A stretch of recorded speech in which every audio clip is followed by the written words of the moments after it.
Hey friends, Drew here on a roof on Penns Manor Drive in Kennett Square. A bunch of townhomes that we've got going on here. It is a beautiful, gorgeous day out here. Lots of neat stuff happening. Wanted to show you what we got going on here.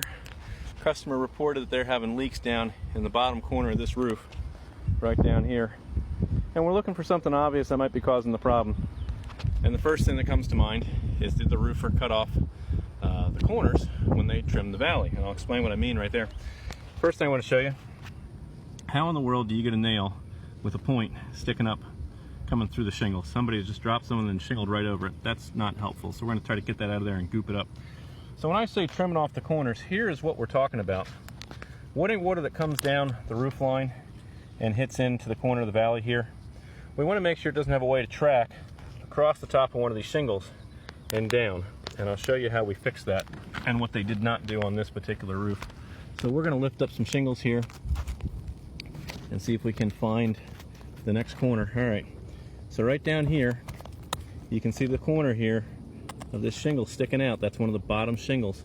Any water that comes down this valley and catches the top edge of that corner of that underneath shingle, water has the opportunity to then run all the way across the top of that shingle until it finds a hole, a divot, a valley, gets under the shingle, and if the tar paper is incomplete or if there's some other imperfection in the roof structure, that might allow the water to get in, and that could be happening anywhere along this entire valley. So what we need to do is come in here with our razor knife, and we got a hook blade set up on this, and we're going to take our roof knife and get in here into the valley. What's going on? See if I can hold the phone and show you what we're doing at the same time. We just want to get in, and we need to cut off about 2 inches of that, 1.5 inches, 2 inches. That's all we're going to do.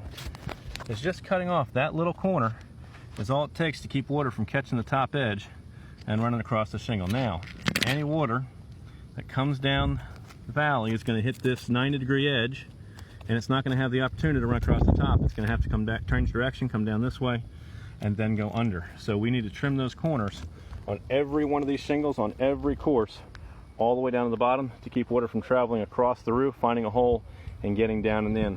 I think that's likely going to be the fix. We're going to look and see if we don't have a few more nail pops going on. I can already see another one right here. We got this guy sticking up where there's a nail that's the wrong direction through the roof. That's ugly. And then as I pop up over to the other side, I found another one of those right here. So that's not helping anything, and we had some problems with the pipe, with the ridge vent was a little bit loose, so we tightened the nails back. We put some extra nails in that. I'm going to come back and goop that up real good to help hold that down. So that's what's going on. That's one of the causes of reasons why things can leak in valleys, is if the roofer didn't trim those underneath corners, which a lot of times they get busy and they're trimming the valley and they just forget, or they don't know any better. And if you don't trim that off, it can lead to water leaks. So we're going to trim these off and see if that solves the problem for this customer. We're going to take care of these nail pops, and hopefully that'll take care of everything. So this is Drew in beautiful Kennett Square, Penns Manor Drive in the townhomes here. If we can help you guys solve a problem, 484-748-0008.